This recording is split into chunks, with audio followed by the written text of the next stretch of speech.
Hey guys, so today I'm not doing a rookie card presentation of a certain player's cards per se. I'm just wanting to show you guys the progress that is being made with my downstairs renovation, which is going to house my new card room. You ready? Then let's do it.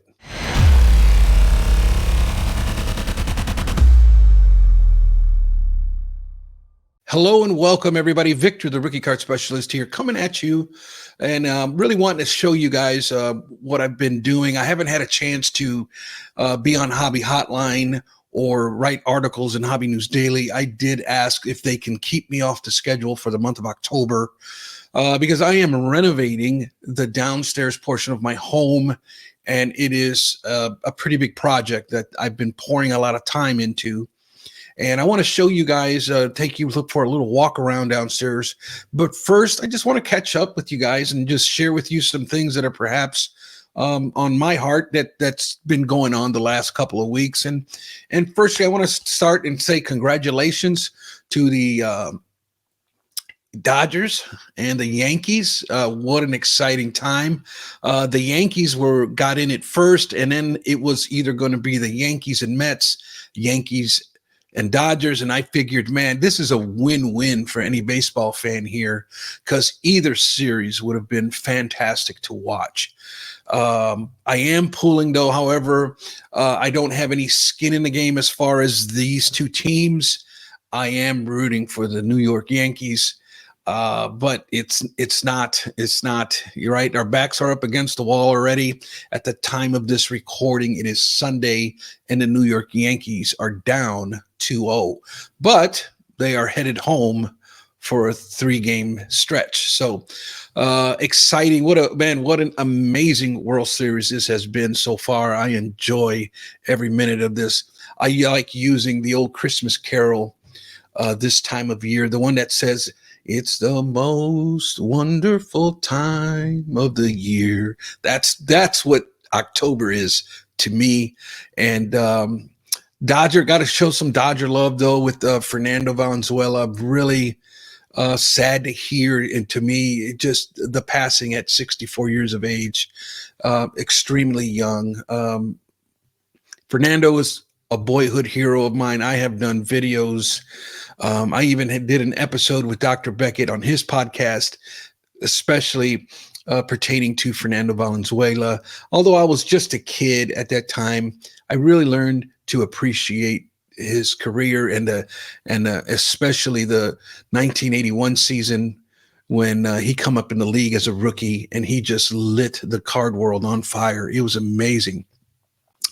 I did want to share with you guys a little bit about Victor Wembanyama. I did a video this year with the rookie cards of Victor Wembanyama, but I was only able to do half the season because the cards hadn't been released yet. So I made a video in April.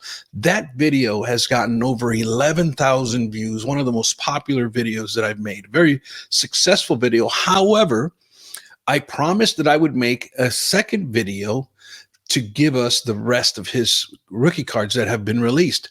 And I'm all ready to pull the trigger on that video. But then I look at the release dates for Victor Wembanyama rookie cards. And unfortunately, I am still waiting for 3 products to be released. According to the Panini release calendar, we still have Panini Contenders Optic set to be released November 22nd. We have National Treasures scheduled to be released December 11th, and a product by the name of Panini 1-in-1, which is scheduled to be released December 20th. So you see, I don't want to make a third video on the topic. I would like for all the products to be released. That way I can make like an ultimate rookie card checklist of Victor Wembanyama. However, I am still in limbo waiting for all the products to be released. So it looks like that part 2 of that video isn't going to be released until January sometime, but be looking out for that. I'm excited to release that video.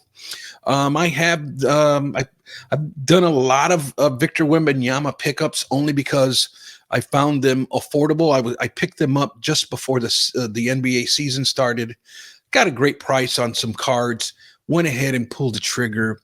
I like Victor Wembanyama. I do believe he's going to leave his mark on the game. Let's just call it that.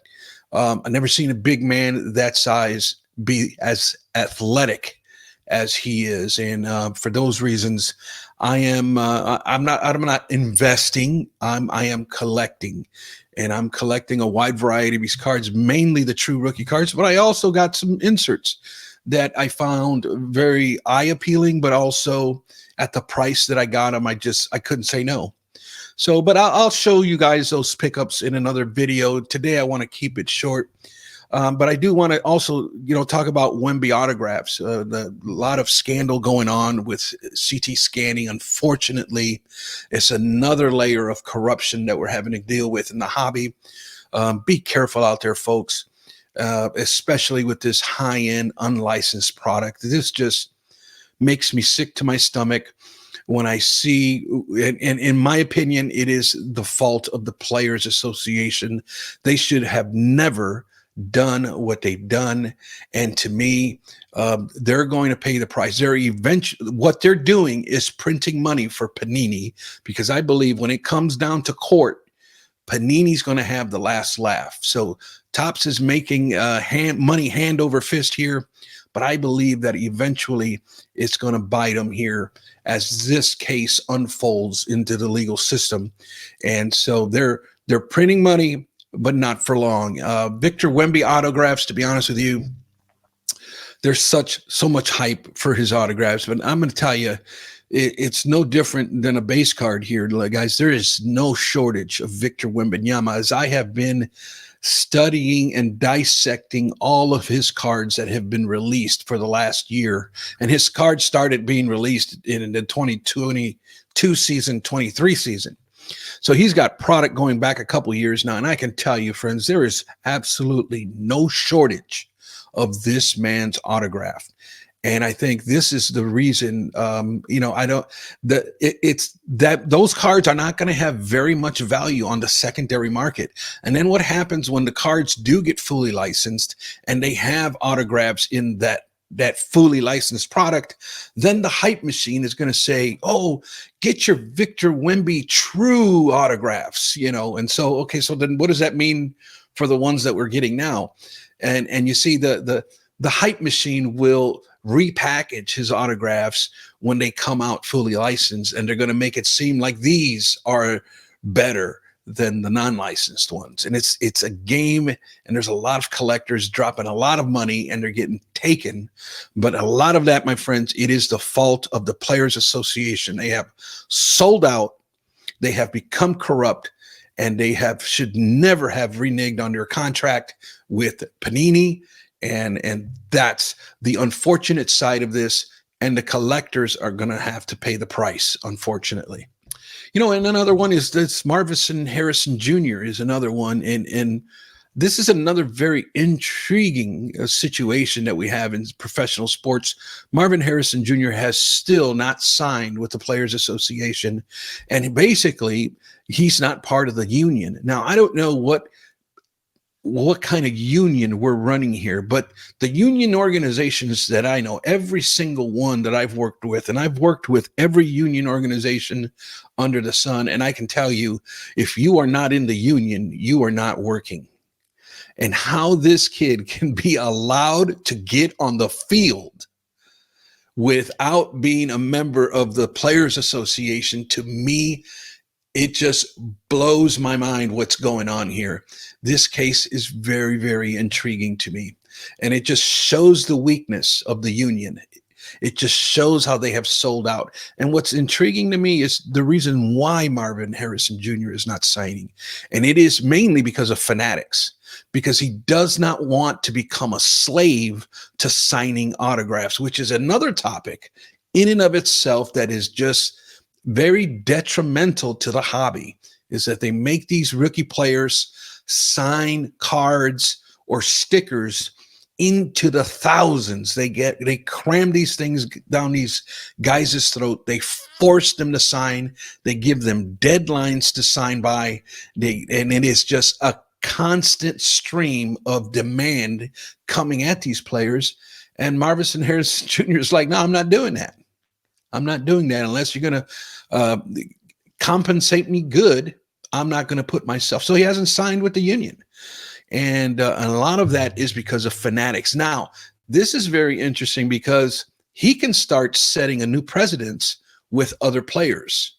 So this is why this case is so important to follow, because it can change the entire landscape of our hobby if other players start to say, hey, no, I want to invoke the Me Too clause. I want to invoke that Marvin Harrison rule, and I'm not signing squat, and I'm not going to sign up in your union organization.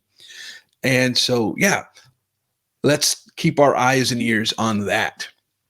With that said, let me flip this camera around and show you guys the new card room. Hold on. All right, guys, so with the help of my daughter, Vanessa, say hi, Vanessa. Hi.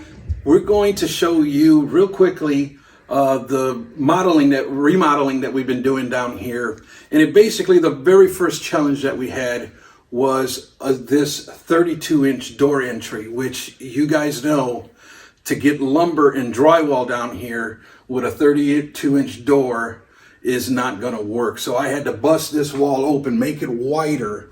And when I go to put the wall back up, it's going to be a 36-inch door that we're going to put here for future use. But you just follow me. I'm going to give you guys a little tour, and we're going to make it quick.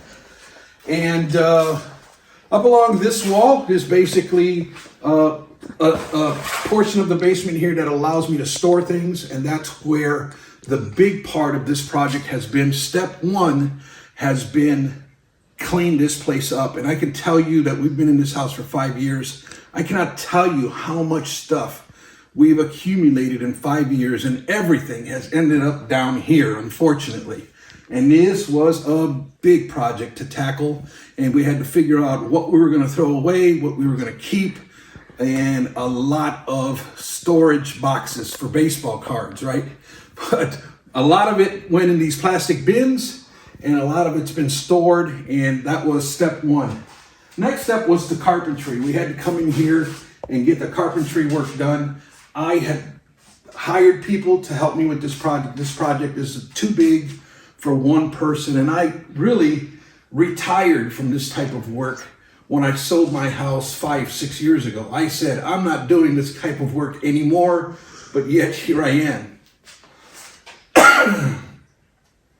So this wall right here is where my desk was, and that wall over there was the backdrop that you guys used to see, and that's where the bookshelves were. Yeah, but I'm going to keep the layout the same because it really works for me. So this wall is where my desk is going to be. There's going to be a nice track light here because I really suffered with lighting over here. So a track light here is going to be right over my desk. This wall is going to be painted black. All the ceiling is going to be painted black. And that black back wall where the bookshelves used to be is also going to be black. But what I like about this feature, you can swing around this way, babe. That's good. What I like about over here now is I'm going to have another track light that's going to illuminate this wall. And I want to create like an accent wall here. And I'll leave you a couple of pictures so you can see what I'm talking about. But within the accent wall, I want to have card displays. And it's really going to be highlighted by the lights. These lights are going to be able to turn green, purple, whatever color I want them to be to illuminate this wall. And it's all going to come off of a dimmer switch, which will be right here.